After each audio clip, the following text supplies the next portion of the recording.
Hey, I'm Decathlon Gamer, and this is the Road to the Record, where I work to achieve mastery of 10 games and a hunt for the best score of the Decathlon. If you like what you see, remember to hit that like button.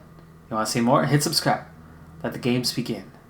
This is Draft Day Sports College Basketball 2019, episode 41. We're ready to tip off the new season.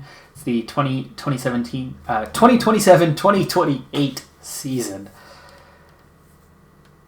Oh my goodness, there's so much going on. If you watched the last episode or the last two episodes, you know just how big the changes that are on its way to the club have been. We've got 2 new coaches. We have 7 scholarships. 7 scholarships available. Let's go ahead and start there. We have added a second player. We already had Al Morrison. Rico Cruz has been added. But if you were watching closely the last episode, you'd realize that there is a problem with Rico Cruz. I doubt that we are actually going to get him.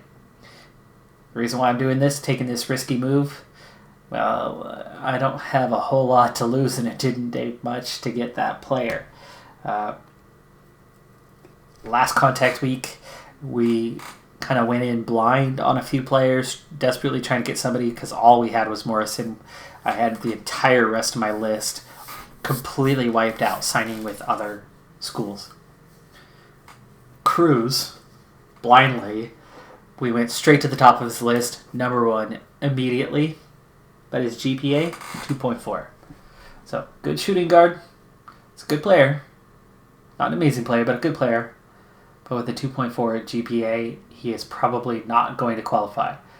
But I have 7 scholarships. My initial plan was to do 5. Save 2 for next year. Do 5. Get 1 guy at every position for the future. And 1 might have to start right away, so a little worried about that. Having looked at the roster myself now in preparation for this first game. So Cruz, well, I'm making him one of those 6th to 7th scholarships because there's a good chance that he's not going to qualify and he'll be lost from the list. We won't find out till January whether that happens or not. So in the meantime, I will continue to look for a second shooting guard. But you can also see on scholarships out, I only have 3 right now. So there's actually only 1 other that's out right now. I've got to take some time to analyze and see where we're at. This is how difficult this recruiting season has been for me. I've got a great one in Morrison. He's been in and around the top 25 and top 30 this whole time, and he's definitely a good recruit. A-level, really good defender, really good offensive player. So I've got 1 fantastic player coming in. But with 6 other vacancies, we're in a heap of trouble for next season, at least at this point. Even Morrison, only a 2.8 GPA. Small chance that he's not going to qualify either. 2.7 is the iffy range to get the SAT score necessary. We won't know that until January. Okay, now, on from there and the mess I'm working with. This is all I have on the list, except not quite. I did open things up to international players. I have 4 on this list, and this is where my 1 offer is Molinari, small forward, ranked number 55 in the nation, and we are number 1 on his list. He is set to come. We're going to spend a bunch of money to host him this week. So, we are going to see him. We're going to see how that goes. He might not qualify either. I just saw that. His GPA is a 2.5. Oh, I had not seen that. So we could be in trouble on him as well. So we're going to have to continue at this rate. I'll need to look for a backup shooting guard and a backup small forward as well, and hope that one of them, or maybe both of them, will qualify. Ouch. No wonder he was so quick to want to sign on. Starting next week, I'll look a little more closely into that. But let's go ahead and move on. Let's start with scouting reports before we actually look at our own roster. So Cleveland State, Conference U, we're going to be heavily favored, 87%. I'm not going to look closely at my players right now. Let's just see those matchups. Conference E, Georgia Southern, still heavily favored. Idaho, Conference L, heavily favored. We should cruise through the non-conference schedule. It's when we get to Conference B that life is going to get a bit more difficult. Okay, ratings. Here we go. By position, Russell, the returning starter, 3.5 stars. Derek Webb, the backup, is 3 stars. Tim Thomas, the freshman, who is redshirting, 4.5 star potential, but he is not there right now. Lockwood, the returning starting shooting guard and senior, one of the many outgoing players, 4 stars this year. Campbell, walk-on. Candidate, the freshman who redshirted a year ago, now at 2.5 stars. Kirk Thomas, senior, small forward, 2 stars. Emery, the returning starter at small forward, senior, 3.5 stars. Nicholson, redshirted last year, is a freshman again this year, 1 star out of 4 potential. Largent is a walk-on. Nick Few, senior, power forward, 2.5 stars, backup. Udonis Cougar, this is the true freshman who came in, big-time recruit for us, one of the favorites on the short list for Player of the Year. 4 stars, 4.5 star potential, true freshman. So very, very good recruit, but not that amazing. I mean, he's really good. He'll be solid. Great job stepping in. That was the one starter that graduated. And we have got an instant replacement who is as good. And the other players, most of them have developed and gotten better, which means my team is better than last year's team that went and won relatively comfortably Conference C, regular season and conference championship. So, good sign, good sign. Could we get deeper than the Sweet 16? I sure hope so. All right, Kirkland, junior, did start as a freshman before Davies. Davies was ineligible. They were both recruited the same year. Kirkland, 4 stars. Out of 5, by the way. The only player right now that is 5-star potential and improved significantly from last season. Fleming, the senior, was the backup last year above Kirkland, also 4 stars. And Davies, the transfer a couple seasons ago, who started last year as a junior after sitting out the previous season, 4 stars. All 3 of those guys. 3 centers, all 4 stars. The sad news is that 2 of them are seniors. And Kirkland, I would love to redshirt him this year. But you can't redshirt somebody who's already an upperclassman. I should have redshirted him last year. Should have. But I already redshirted 2 players, so couldn't redshirt any additional. I only have 1 player redshirting this year in Tim Thomas, but I only have 2 freshmen. I have barely any underclassmen, and I'm not about to redshirt Cougar.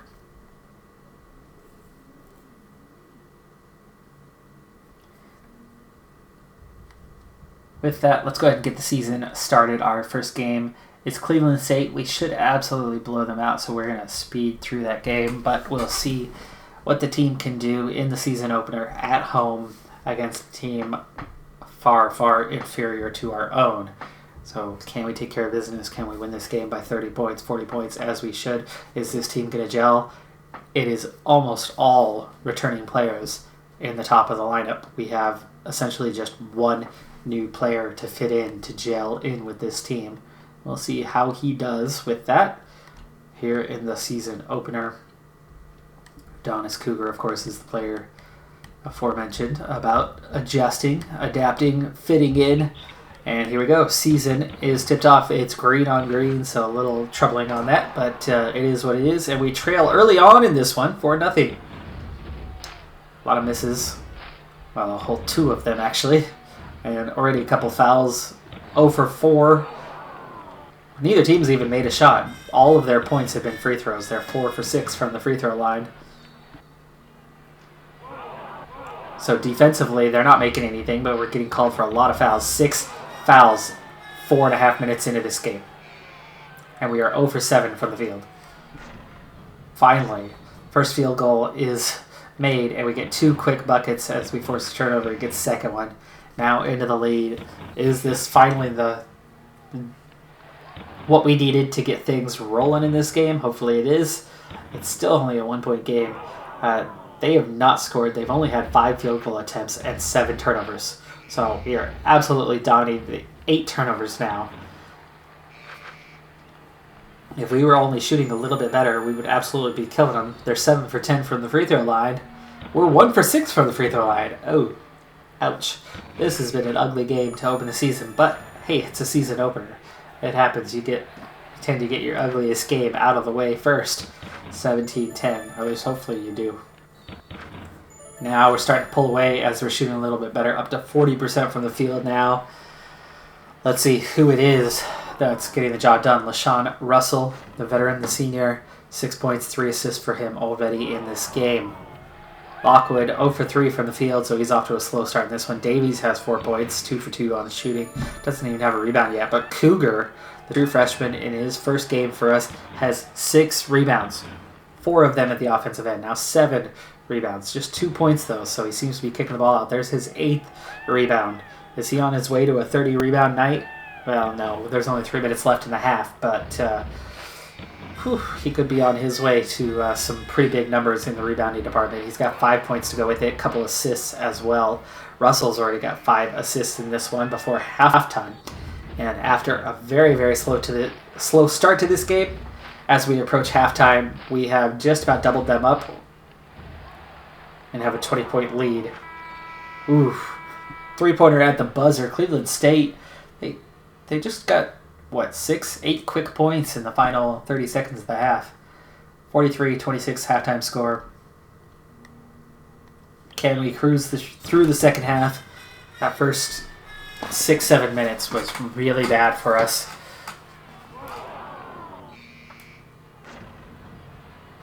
Back out to 20 points on the lead. Lockwood now has 9 points. Davies sitting on the bench with 3 fouls. He's got 6 points, though. A lot of fouls in that first half. Cougar, first one to hit 10.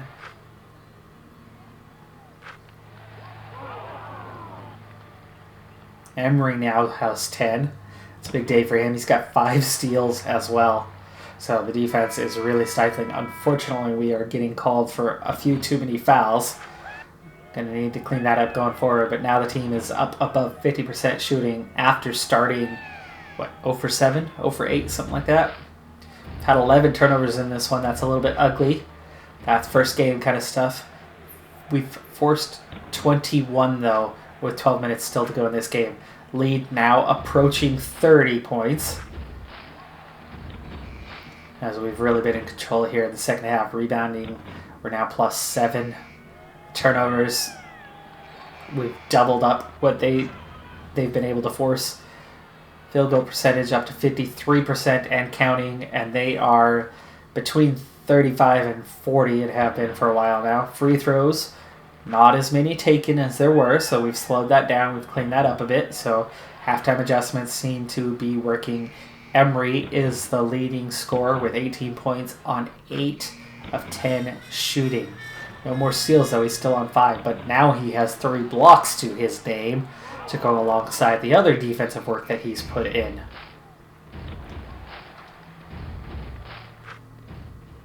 (78-46).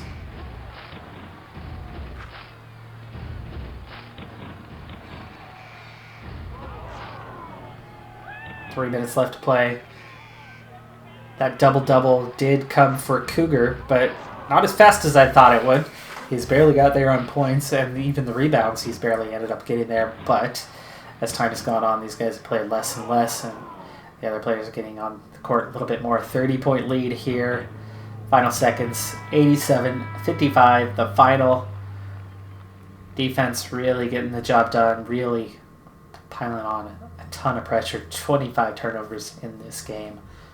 The fouls, a little concerning that they didn't have the discipline. But almost every starter into double digits. Russell just 1 point shy, but he threw in 9 assists to go with it. So he was a 1-1 instead of a double-double. He was a 1-1, one shy and one shy. I don't know if that means anything. It doesn't. Neither does a double-double. Double-double doesn't mean anything either. 9 assists is a good day, especially for a college athlete. And 10, it's only one more. There we go. All right, first game in the books. Now, here's the thing. Glance at the depth chart for a second. If we look at this lineup, Russell at 3.5 stars. He's got a good backup behind him in Derek Webb. And Webb's definitely going to get some time. But if we look at my bench, I've got 2 4-star guys sitting on the bench. And they're both centers. And then I have a 4-star guy who is at center. I have 3 4-star guys at center. So that is an embarrassment of riches. I'm blessed to have 3 4-star centers. Having a backup is good. They're going to get minutes. They're going to get 10, 15, 20 minutes a game, depending on how things are going. But it's really hard to get a third guy solid minutes. And even then, we've got Nick Few, backup for power forward. He's 2.5 stars. He's not bad at all. And he certainly deserves some minutes. So, what do I do? How do I deal with this? How do I take care of this embarrassment of riches? Because Cougar, also a 4-star guy. So I have 4 post players that are 4-star guys. And a 2.5-star guy backup.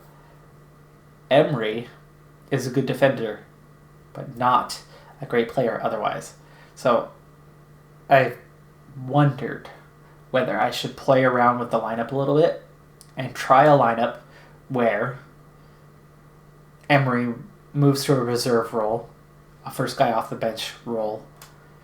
Cougar, who can play small forward, moves down. And then Davies moves to power forward, and Kirkland moves into the starting lineup. I could have 4 4-star guys in the lineup at the same time. I'm thinking about trying that out at some point here during the non-conference schedule to see how it goes, see how they play. Is the team better or worse off in that situation? Spreading those minutes out among the better players, finding a way to get them on the court together by playing big. I don't know if that's good or not. So, at some point here, I may jump in real quick, change the depth chart, fix that, change the lineup to reflect it, give it a try for a couple games, and compare the 2 units and see who's better. And it's really hard to do it with just a 1 or 2 game sample size. So maybe I go 4 games and 4 games to get a look at it and then kind of reevaluate. I might do that, but I do have a tournament coming up here, Georgia Southern, actually in this next game. So I'm going to get through this tournament, play that out, and then we'll kind of go from there. That is on the 18th, and actually we're on the 18th now, so we'll stop simulation at the end of this one to see what happens. We should be able to beat Georgia Southern here. Technically we're home, but no, it is neutral territory. You have new mail. Whew, 80-45. Whoa. Yeah, we are looking pretty good this year. I mean, we doubled them up in the first half, 42-10 in points in the half. We're already dominating the post big time. We could potentially dominate even more size-wise compared to other teams as the season goes on if we play large, if we're fast enough to do that anyway. Davies, 11 for 18 with 26 points. Lockwood, Cougar each had 11. Lots of rebounds going around. Assists, Russell had 8.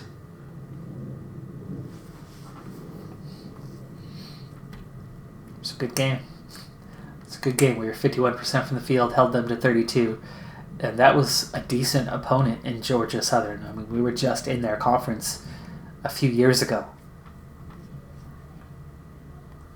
Day 2 of the tournament, Maui Invitational. We've got Nevada, the Wolfpack, ranked number 10 in the nation. Do I have a scouting report? Oh, I do. Oh, they are Conference A. Wow, Nevada in Conference A, huh? No doubt it's a good team. I'm just surprised that their prestige is that high and that they're playing in Conference A. Wouldn't surprise me one bit, Conference C or D kind of thing for Nevada, but wow, okay. So I'm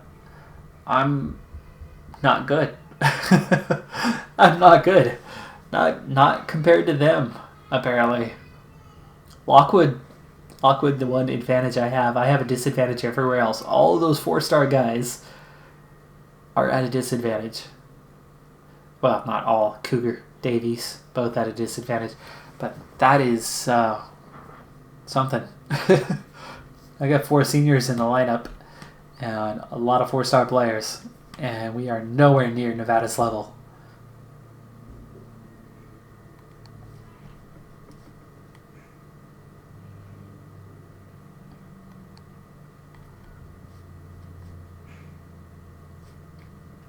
I think I'm still in the original week, aren't I? Yes, no call time left. Let's go ahead and get that next game. Nevada.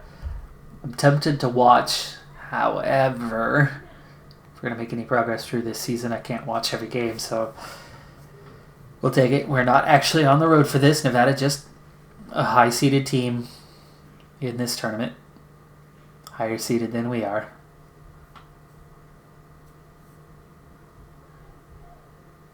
And apparently for good reason. The Conference A team is got some skill. You have new men. I would think we'd be closer than that. I was feeling pretty good about my team. I wasn't feeling like they could go win a national championship, but I was hoping we could get Elite 8 or a little bit further. We lost, but it was pretty close. Only 9 points. Both halves were close. Points in the paint level. Fast break points 20-10.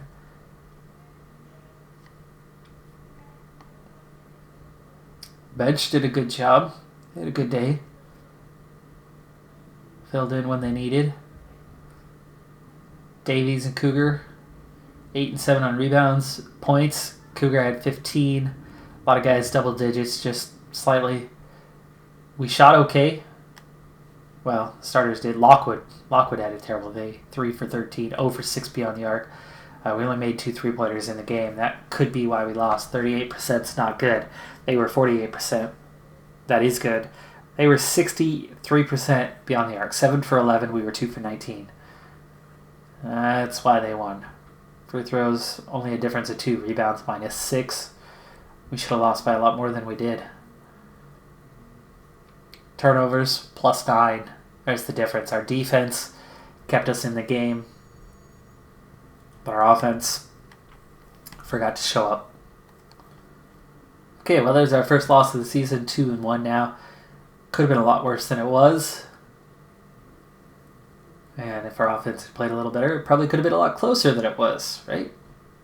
Okay, we did reach a new week, though, so let's go ahead and get back to that tricky old recruiting area. Alright, now some of these guys are still pretty new to my list, so I'm working on calling and unlocking for some of them still. See that some of these guys are beginning to like us, especially since we're now getting away from the top end of players a bit.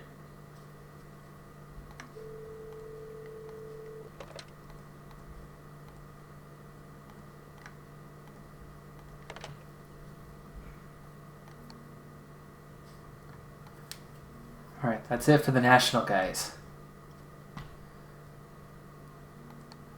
I wish I could get them on the list together. drives me nuts that they're still separated national and international. You can't get everyone on a single list.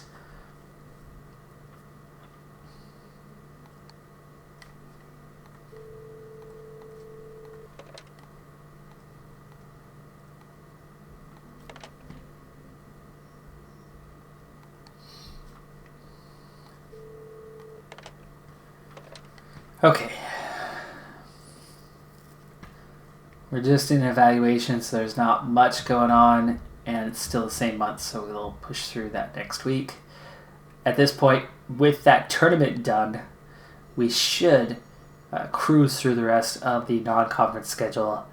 I'd actually be surprised if we have any more losses by the end of it. Hawaii could be. We are on the road for that game to Hawaii, so I wouldn't say necessarily that's going to be a win. But I think every other non-conference game, I think we cruise through them and win them all. And nearly all of them, most of them at least, by large margins. Should be pretty comfortable. 3-1 now. Louisiana Tech up next.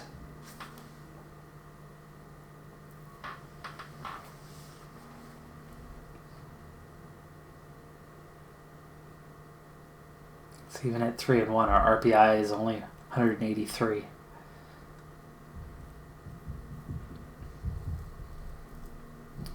A lot of that comes down to the schedule. Georgia Southern, kind of the only decent team that we've played so far and beat. Nevada, ranked number 5 in the nation now, and 4-0, so they won the tournament, the Maui Invitational. 5-0 now for them.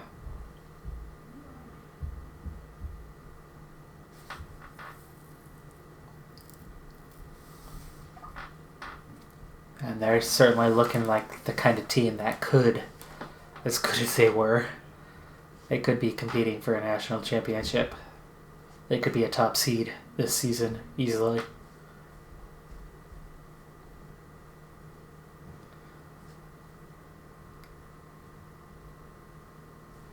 Now, I've made the tournament 6 straight years,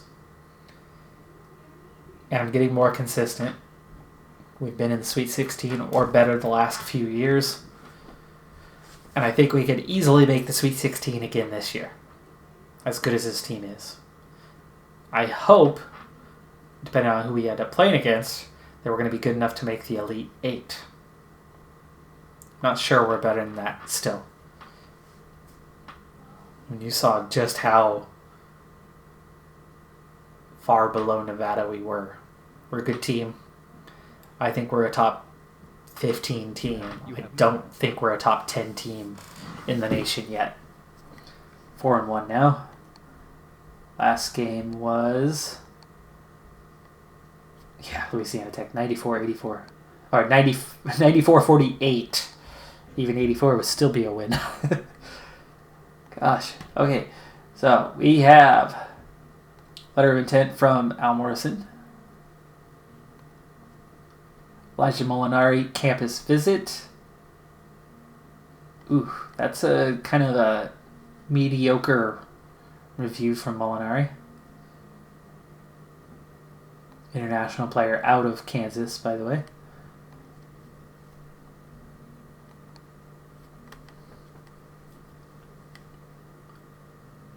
Now, I think I need to start evaluating and handing out some scholarship offers again so we can start boosting these guys up. So, I'm done with point guard. I need to look at the other positions. Unfortunately for me, I have this issue of they're split on 2 different pages. So, we have Cruz, but like I said, I'm afraid he is not going to qualify GPA-wise, so I've got to look at other guys. These guys look almost exactly the same, other than Mills is more athletic, yet somehow Mills is a C and Walker is a B.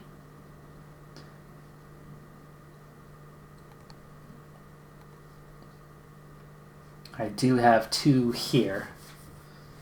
They're both Bs. A lot of C's here for Blotch.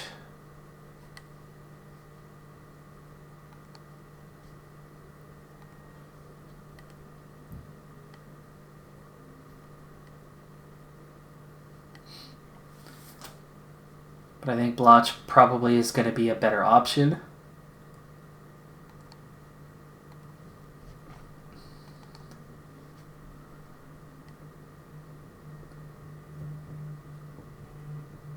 Germany. This could be our year where we go international.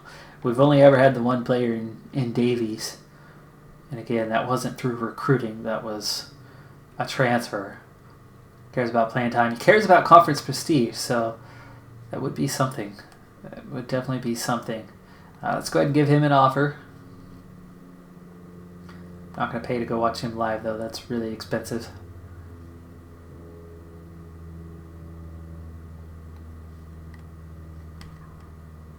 He's only got limited interest. This guy we haven't even unlocked yet. Let's see if we can get him still now. Alright. Small forward. Okay, so here's the same thing. Molinari, we're number 1 on his list. He's still only a single plus. So he's not super excited about us. He's just not being recruited. His GPA is only a 2.5. So I think we can get him to sign. But I also think that he very well will be ineligible, like Cruz probably will be. So I'm going to also look for a second small forward. And we have one here, which I don't have you unlocked yet. So let's see if we can get through. No, not interested. Not a very good rating. Let's see what we have nationally. That's not a very good rating either. I have no small forwards. So we're going to leave that alone for the moment. And move on to power forward.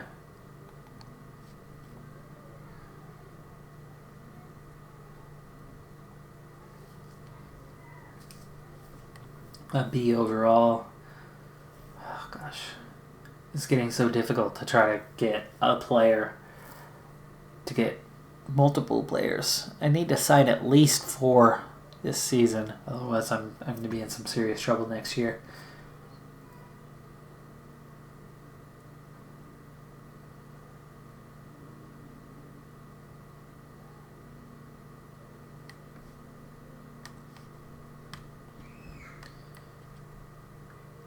Defense. There's our defender.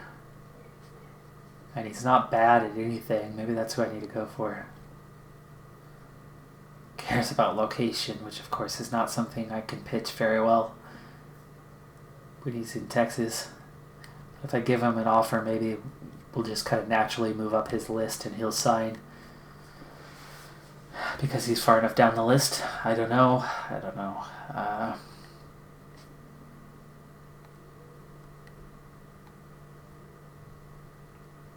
Wait, did I even look at international for... Okay, there isn't one. Center.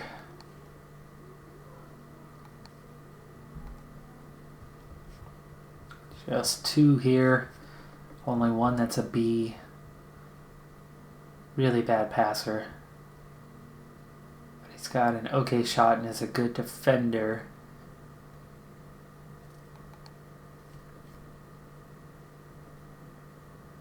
And is recruitable.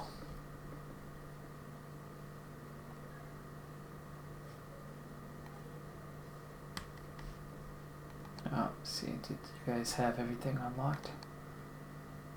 Yeah. Oh, and of course it's the other one that likes us. Oh, Hillsborough, okay. An Oregon guy who does care about location, so we could end up going for this player. Maybe I should get what I can get.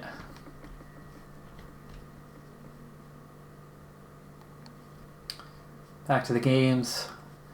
Another week on the go. McNeese State up first. Many divisions below us. Should absolutely crush them in this one. And I'm already past that point that I was thinking about, aren't I?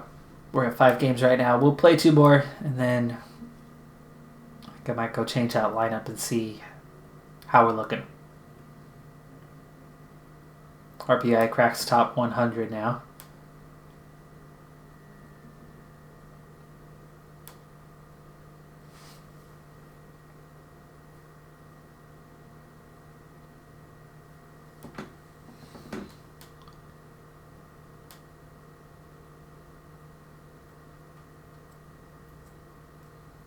High Point winless this season.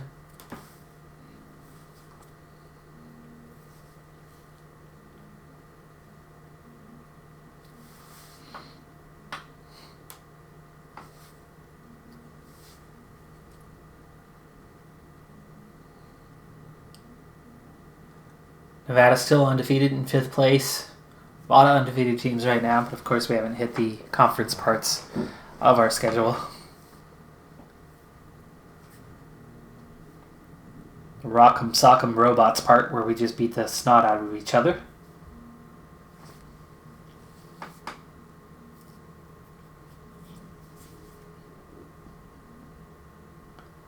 And of course, now that I'm in Conference B, we could expect to see roughly half the conference in the rankings at any given time.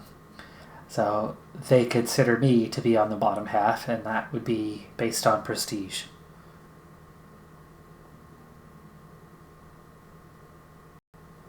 They look a little bit at how good your roster is,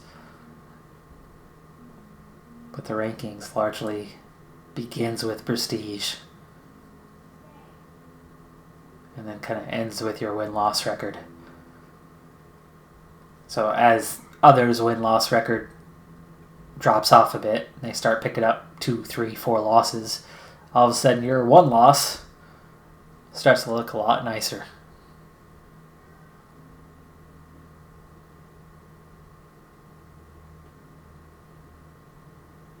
You have new mail. 6-1, no surprise. Last one, 88-70. That actually is not a terribly good game for us. Should have been a lot better off than that, I would think. 11 assists for Russell, that's a big day. Double-double. But Davies was player of the game with just 7 rebounds. 2 assists, 1 block, 1 steal. Okay, 16 points, I guess. It's clearly the score that put him on top, but shouldn't have been a team that was that hard to score on. Portland State coming up in the schedule. I've never really used this lineup tracking. There's that main lineup, right? 7 games played, 112 minutes played together. They are a plus 57. And per 40 minutes, they're a plus 20.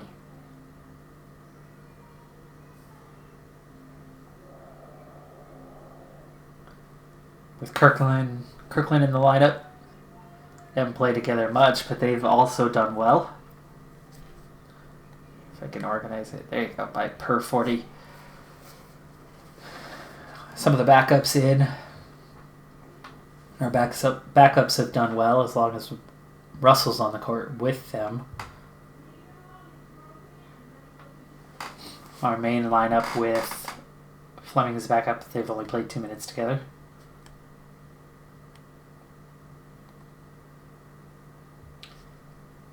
Derek Webb's done relatively well off the bench.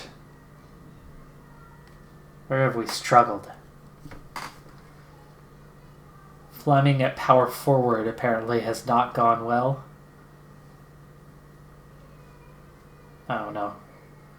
That's nothing. They played 10 seconds together and lost 1 point. So somebody made a free throw.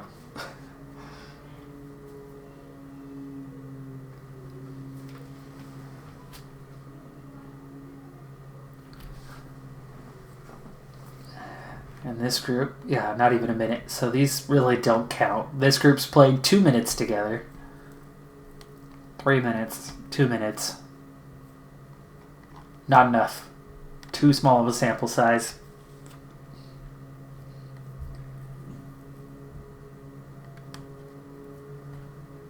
But we're going to give it a try.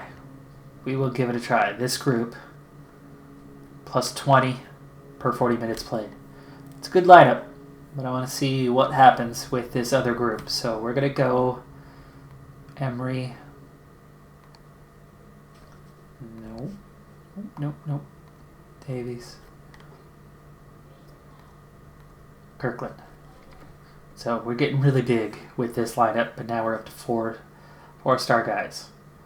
Fleming still top, backup, Emery the next best. And then we'll set the sub-rotations as they were. Let me see how we're looking now. Cougar 32, Davies still 32, so no change there. Kirkland now picking up 32. Fleming still at 8. Emery at 8. So where'd all your minutes go? Okay. So Nick Hughes picking up the minutes. Still nothing for Kirk Thomas. Basically 32 for every starter and then 8 for the backups. So we're going to give this lineup a couple weeks and then compare the two.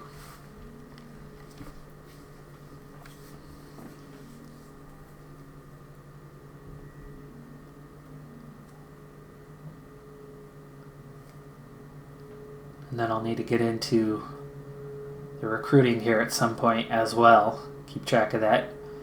We got UAB, who we've played a lot, and their name is too long to even fit on the screen, but the UAB Blazers, University of Alabama, Birmingham, we are 7-1 now. That is a team that is a bit higher up in rankings, so it's at least a decent opponent for us. Decent test. We'll take a quick look at the box score after that game to see how we're doing with this lineup. I don't think 2 games is still quite enough to really get a feel, but we can at least see the box score and see how this game went.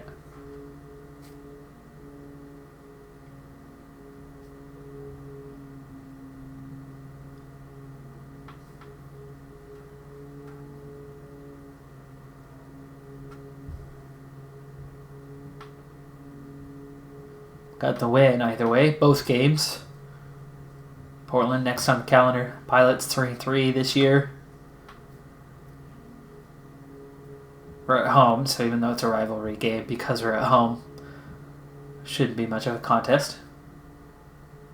But again, I'm still not sure how this lineup actually looks at the moment. Haven't had a chance to evaluate it yet. Definitely taking a risk with it at the moment.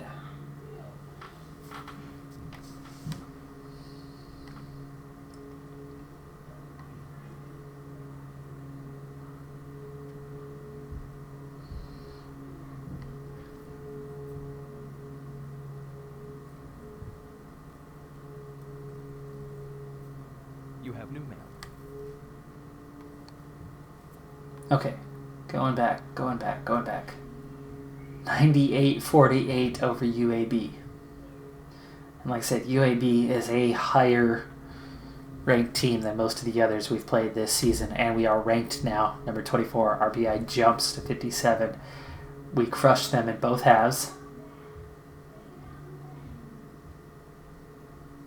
We finished winning the game by 50 points, doubling them up. We're just over doubling them up, nearly hit the century mark. We led by 54 just before the end. We had 54 points in the paint. We had more points in the paint than they had in the game. 22 fast break to their 4. And here we go. So Davies picks up 13 rebounds, 20 points. Lockwood, 23 points in this lineup. Russell just 5 points, but he had 8 assists. Cougar production is definitely down. 7 rebounds, 6 points. I'd like to see how his last 2 games were, because he's the one who's moving from the post to small forward. So it's probably a larger impact on him than anybody else. And Kirkland, who steps into the lineup, just 7 points and 4 fouls. And was the smallest margin on the plus minus. Meanwhile, Emery, his production way down, just 3 points. And no outstanding defensive stats at all in that one. But as a team, 54% from the field. We absolutely crushed them. See, last 2 games for Cougar. Oh, I don't get the last 2. Game log. There you go. Last 2. That's these. 16 points, 6 points. So he actually had his highest scoring game of the season so far. Rebounds.